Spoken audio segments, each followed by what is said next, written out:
What's up, guys? It's Mike, the Smokin Monkey, and I'm back out here in the countryside, and I've been doing a lot of riding just so I can get a good review for you guys for this Meter Visor here, and that way I can actually put it through some different rides on nice days, bad days, long rides, short rides. You name it. I've pretty much done it in the last week. I've done almost close to 1,000 kilometers with this thing, just trying to get it out there and just do everything I could think of in every situation I can think of.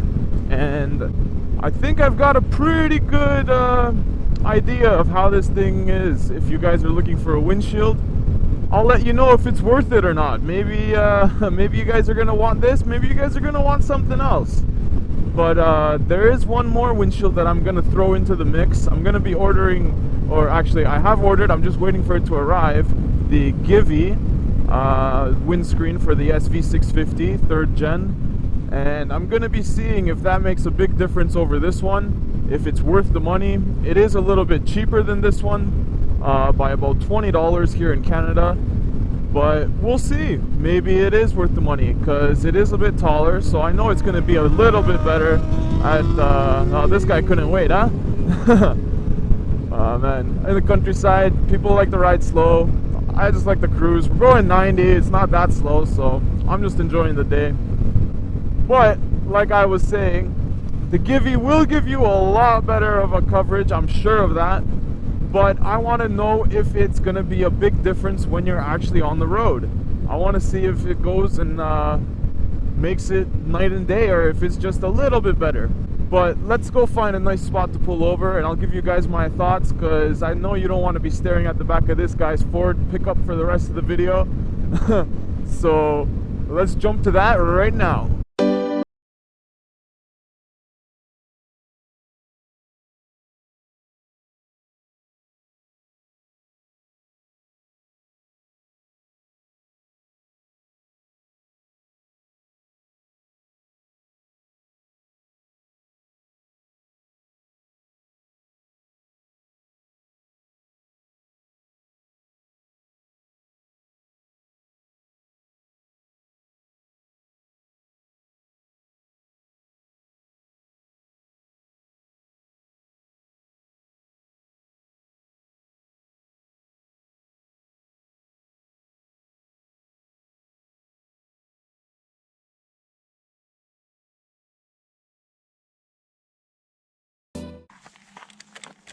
Okay, guys, so finally found a nice spot here, nice and quiet. Even got a barrier so nobody runs my ass over. And all right, so the Meter Visor, so far I'm actually really liking it. I like the look of it. It doesn't really move around, it doesn't vibrate, it doesn't have any kind of like play to it, I should say. It actually sits very nice, and it performs somewhat well. If you're using it as an actual visor for your meter or your gauge, whatever you want to call it, works great. Keeps the sun off of it, you can always see it, it's nice and clear, you don't get any glare, works awesome. The one thing I do like about it is it has a dual function. It actually does help to take off some of the wind pressure on your chest and on your body. So when you're riding, or I should say your chest and your head. So when you're riding, you get a fair amount of wind because it's a naked bike. And I hope if you're out there buying a naked bike, you know that this is the case. Because a lot of people buy these things and then they go, oh, I need a windshield, it's so crazy to ride it. Yeah, it's a naked bike, man. Like, if you've never been on a motorcycle before, this is what it's going to be like. Even if you have a windshield, it doesn't do 100% of the wind coverage. So like this one, you get good coverage, like I said, on your head and your chest, but on your shoulders and your arms, you're still catching a lot of wind. Now, don't think that you're getting full coverage. What that means is it reduces the wind pressure on your head and your chest dramatically by, I would say, 50 to 60%. Sometimes maybe even more, depending on the situation. But riding in the country and riding without buildings around you where the wind is hitting you dead on, I'd give it 50%. And it actually works quite well. But it's not going to be a 100% solution for wind. Now, I am ordering the Givi, as I mentioned earlier, and I'll let you guys know if it does help reduce the wind pressure on your head and chest even more. I'm guessing it will, but who knows? Maybe it won't. But I don't like the look of it. Compared to this keeps the naked look of the bike. You still have that nice streamlined design. Everything is nice and even. Yeah, it flows well with the bike. If you look at it from the side profile, it has a nice sporty look. It keeps everything kind of around the same level as the handlebars, so you don't get anything sticking out or anything kind of drawing attention to it. It looks nice and clean. So for looks, it's great. For function, it's actually pretty good too. But the one thing I'll tell you if you're out in the market for it is, it's not going to be the best thing for wind. It'll help. Definitely it'll help. For me, I don't think I need anything more than this. That's probably as far as I'm going to go. I will put on the next windshield just for testing purposes for you guys, so you guys can get a good idea of if this is better or worse. But for myself personally, I'm going to ride like this. I don't think I need anything further. A lot of people mentioned that I should get it wrapped, paint to sample, the same color as the tank, and then throw the white stripe down there. I think that would look awesome. Honestly, I want to do that. I'm trying to find a place that has the exact same color in vinyl, because I don't want to paint this, because this is plastic and this is metal, so you're not going to kind of get the same color. It's going to be a little bit off. If I could find a vinyl, something kind of like this color, because this is a vinyl, if I could find that, then I'll wrap this, and I think that'll look a lot more sleek. But for now, I'm very happy with it. It is a bit pricey.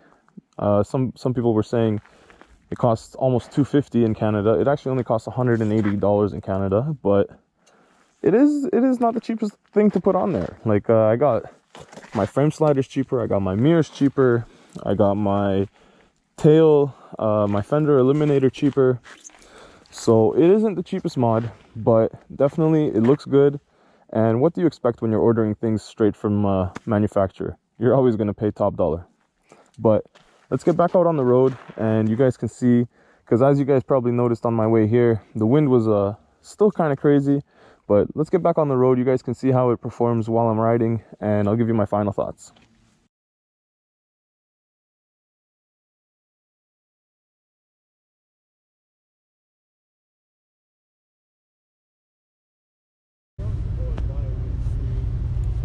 But yeah, so definitely guys, I would recommend this if you guys are just using it for commuting and daily riding, shorter trips, things like that.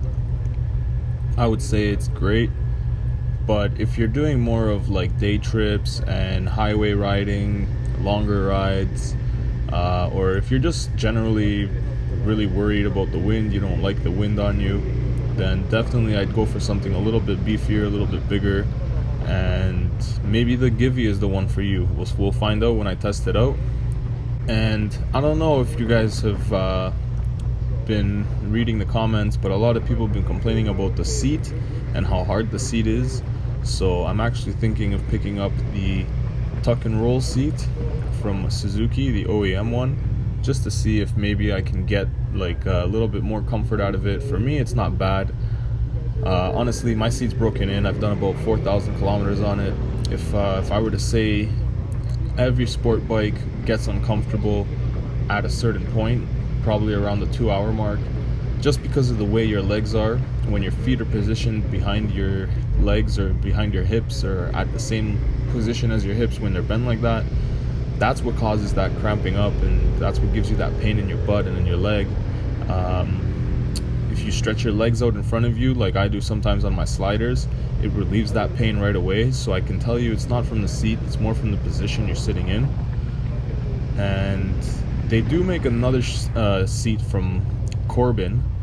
There's a whole shot Corbin, and I don't like the way the tail looks on that one. Honestly, it's a nice seat, but I'm not a fan of the tail section on it. And if I had to choose, I would go for the tuck and roll seat. So that's why I'm going to test that one out. And I believe they both claim to be a 1/4 inch thicker than stock. So I think they both have the same kind of height to them, the Corbin and the tuck and roll. So I'll test the tuck and roll and I'll let you guys know what I think. And it is half the price of the Corbin seat as well, so that's a bonus. But I think that's all I can think of today about the Meter Visor for you guys. If there's anything you think I missed or anything you guys want to add or ask, please drop me a line in the comments. I know you guys are great about that. And don't forget to subscribe, because I will be making tons more videos. Hopefully you guys will be there with me. But until next time, guys, thanks for watching and ride safe out there. Peace.